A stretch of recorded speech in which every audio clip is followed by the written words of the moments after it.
I have very often over the last, well, decade, I don't know, criticized the Hyundai Motor Group for going way overboard when they redesign a model from generation to generation. I mean, they do it every single time, from the Elantra all the way up to, well, now this, the Santa Fe. And I think perhaps other than, well, in fact, I can't even think of one that the evolution design-wise was reasonable, be it this, the Tucson or the Sonata, the Elantra, and, well, the Santa Fe. And I want to say this is the best and worst example of Hyundai going way overboard. And that was my first initial impression when I first saw pictures of this a little over a year and change ago, year and a half ago at this point, maybe longer, for the current generation Santa Fe, the redesign. And I couldn't believe how bold, but not in the right sense, Hyundai was, with clearly being inspired by the Land Rover LR3, LR4, and Defender, obviously. And then something weird happened when I picked up my press unit. I did a few laps of it. I like to tinker, touch, smell, no taste, but, you know, feel. And something happened with the Santa Fe. And I think I know what it is. And it's very, very specific to this exact model. For the most part, I've seen XRTs and I think maybe one NHL edition. And all of them they just don't work visually. Whereas this one does. This one, in fact, is, I think, the best version, minus one little thing which is truly personal to me. And I'm actually looking forward to sharing with you my thoughts on the all-new 2024 Hyundai Santa Fe. At this point in time in 2024, pricing for the 25 is already out, and I'm telling you now, if you can find a 24, especially this version, buy it, because prices have gone up for no real apparent reason for the 2025 model year, because there are no changes as far as I can tell. Anyhow, in the following video, we're going to do a few laps inside and out of this 2024 base model. And it's correct, base model with one option package, 2024 Hyundai Santa Fe. And then we're going to go for a drive, as always. Please stick around. So truly, and you can see it, and there are a fair amount on the road in most areas. The styling of the new Santa Fe is extremely boxy. I mean, they've essentially given up on anything curvy and have gone with just about straight lines everywhere. And I have to admit, for the most part, it really, really works. I mean, the boldest part is right here in the back. It's the boot, the way it's cut out, the tail lights way at the bottom, and the Santa Fe written across the middle of the hatch there. It's a really good looking vehicle. I've come to that conclusion for the following reasons. Now, first, pricing in Canada starts with the Hybrid Preferred, which is the base model, which is what this is. $40,999 for 2024. For 2025, $42,499. Now is the time to buy a 24 if you're in the market for one. In the US, very different pricing structure. They have different models. The least expensive version is the 2.5 turbo front wheel drive for $33,950.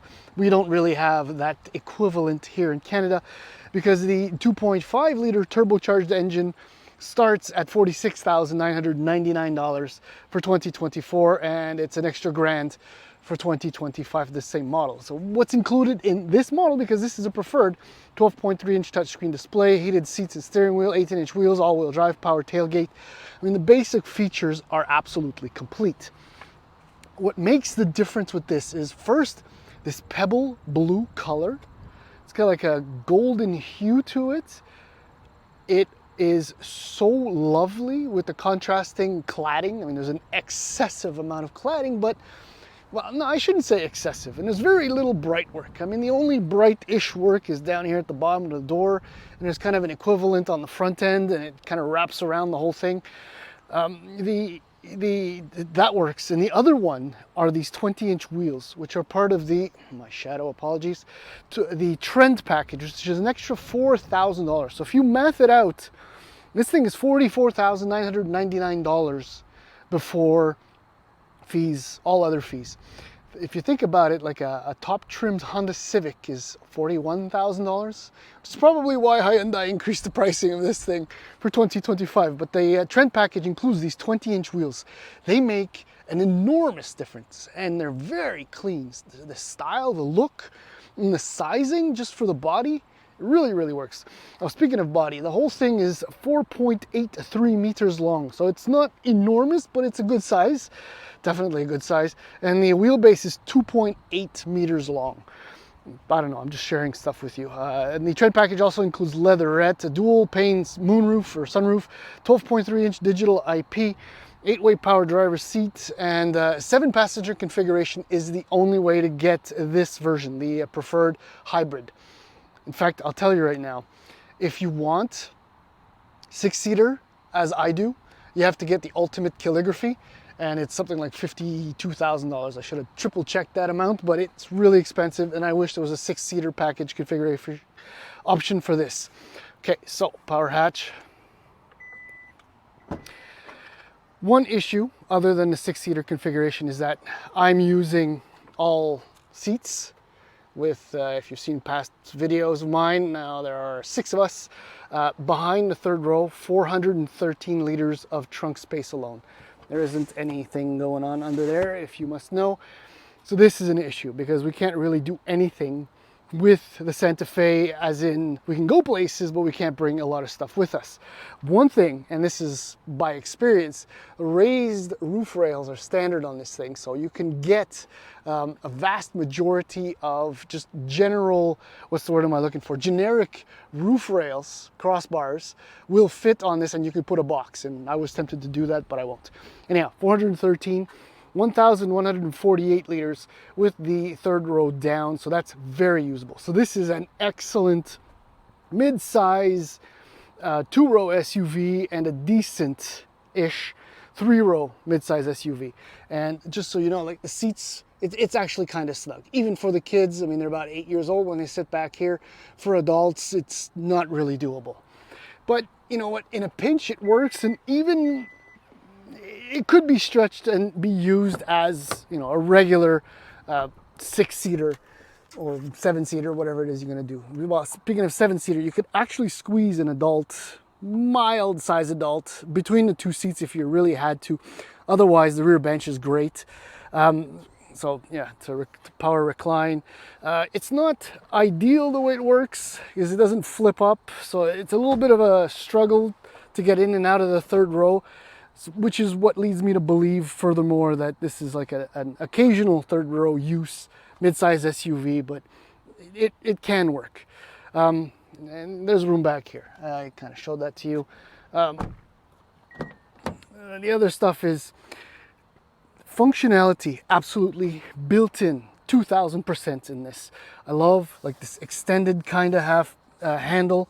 It actually can double as a place to put stuff. The switchgear, very simple. The materials are very Hyundai lower end, which is to say that they kind of look cheap-ish.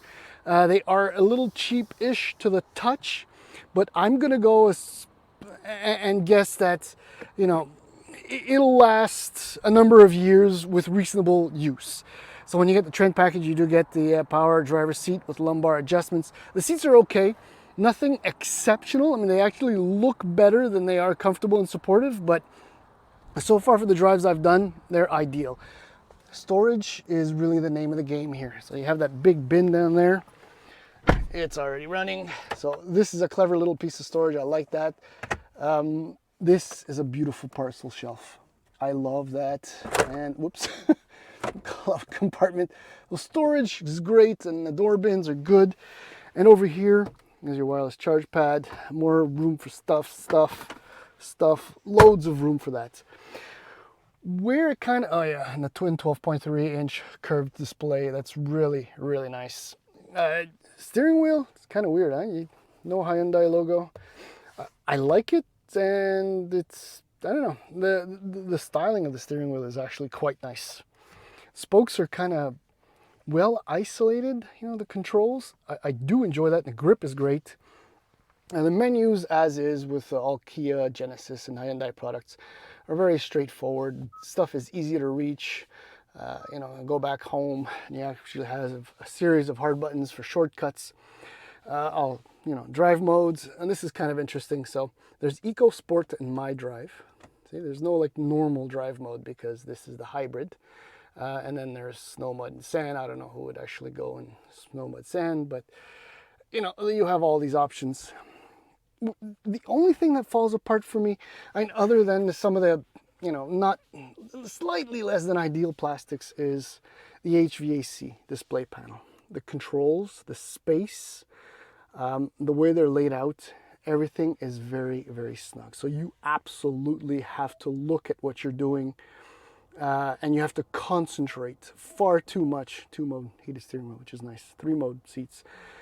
So you really have to pay attention to the controls you're using. This is, I hope these touch panels are gonna disappear. I mean, there's always vocal options, but I don't know. But really, that's it for the interior issues.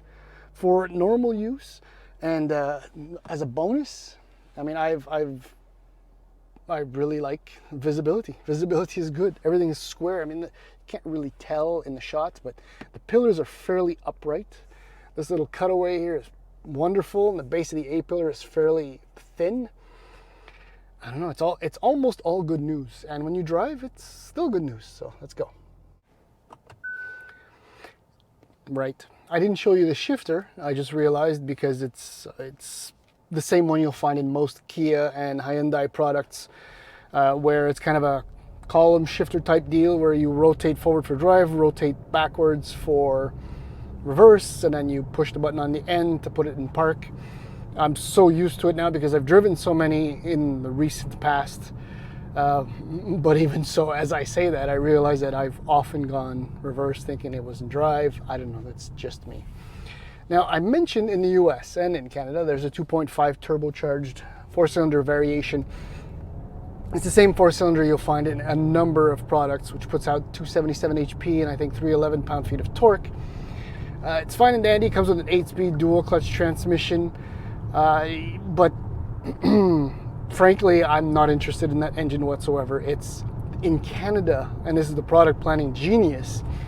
Hybrid is the base model, and it's a well-known hybrid setup where you'll get a 1.6 turbocharged 4-cylinder engine with mated to an electric motor. So total system output is 231 horsepower and 274 pound-feet of torque. The neat thing about the torque is that it's on tap from 1,000 to 5,000 RPM. So it actually gets out of its way with reasonable authority, if I may say so. The bonus, the reason why you want to get, the hybrid version, I think, is for fuel economy. Now, I've been, except for just now, very, very good now. I showed you the drive modes. I've been in eco mode the whole time, all week. And I'm averaging 8 liters per 100 kilometers. And I'm being good. Lady and gentleman, I promise you I'm being very good. Hyundai and Can, they estimate 6.9 liters per 100 kilometers. And I've been using minimal AC, no heating.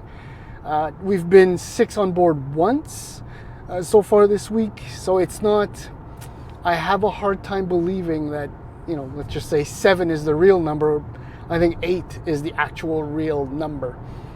That may be a slight disappointment because if you get a Toyota Highlander hybrid or Grand Highlander, a Sienna or whatever, you are actually going to get those numbers. You're going to get real life sub 7 liters per 100 kilometers driving the way I've been driving this. Okay, so that's it. That's, as far as the powertrain thing, it's still good. 8 liters per 100 kilometers, given the size. But this thing isn't a behemoth per se. It weighs about 4,500 pounds, so it's not unusually heavy or certainly not light. But as far otherwise, look, the ride quality is actually quite good. There are occasional noises, and when I meant plastics, I mean there are regen braking paddles, which is really neat for a hybrid. 4 modes, so off, 1, 2, 3. The paddles, especially the down one, it's cheap sounding, whereas the one upshift doesn't sound the same at all. That bothers me far more than it should. But okay, so there are occasional noises. It's not the quietest SUV, but it's very tolerable overall. And the ride quality, I was about to say, I think is really good. It's actually surprisingly good, except at lower speeds, over the occasional bumps, whatever.